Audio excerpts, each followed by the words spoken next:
Praise the lord. ఆదికాండము 12వ అధ్యాయము 3వ వచనము. నిన్ను ఆశీర్వదించే వారిని ఆశీర్వదించెదను. దేవుడిచ్చిన ఈ వాగ్దానము మనందరి మీద ఆశీర్వాదమైన జలను కుమ్మరించునుగాక.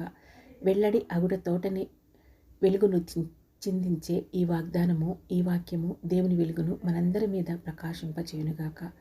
ఈ వాగ్దానమును, ఈ వాక్యమును విశ్వసించిన మనందరి జీవితాలలో మనము నడిచే ప్రతి దారిలో దేవుని ఆశీర్వాదం అనేది మనతో పాటు వస్తూ మన వల్ల అనేక మంది ఆశీర్వదించబడటానికి ఈ వాక్యము ద్వారా, ఈ వాగ్దానం ద్వారా దేవుడు మనలను వాడుకుండుగాక.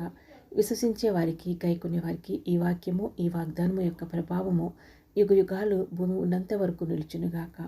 ఆమీన్, ఆమీన్, ఆమీన్. ప్రార్థన. ప్రియమైన మా పరలోకపు తండ్రి, మా స్తుతులకు పాత్రుడా, మిమ్మల్ని స్తుతించడానికి మీ ప్రియకుమారుడైన యేసుక్రీస్తు ప్రభు వారి పరిశుద్ధమైన రక్తముల కడిగి మమ్మలను మీ ప్రజలనుగా, మీ సొత్తైన ప్రజలనుగా మమ్మల్ని చేసినందుకు మీకు వందనాలు, స్తోత్రాలు తండ్రి. మీ వాగ్దానంతో కూడిన ఆశీర్వాదమును మాతో కూడా ఎల్లప్పుడూ ఉంచండి దేవా. మాకు తగిన ఉపదేశం ఇచ్చి మేము ఇతరులకు మీ ఆశీర్వాదమును మా ద్వారా పంచుకోగలిగే హృదయాన్ని ఇవ్వండి దేవా. మీరు ఆశీర్వదించిన ప్రతి ఒక్కరికి మరింత ఎక్కువగా మిమ్మల్ని, మీ సన్నిధిని, మీ ఆశీర్వాదమును పొందే కృపను కలుగు చేయమని ఇంతవరకు మేము చేసిన ప్రార్థన ఆలకించి జవాబిచ్చినందుకు మిమ్మల్ని స్తుతిస్తూ యేసుక్రీస్తు ప్రభువారి శ్రేష్టమైన ప్రశస్తమైన నామములో స్తుతించి ప్రార్థించి అడిగి వేడుకొంచున్నాం తండ్రి. Amen, amen, amen. Praise the lord.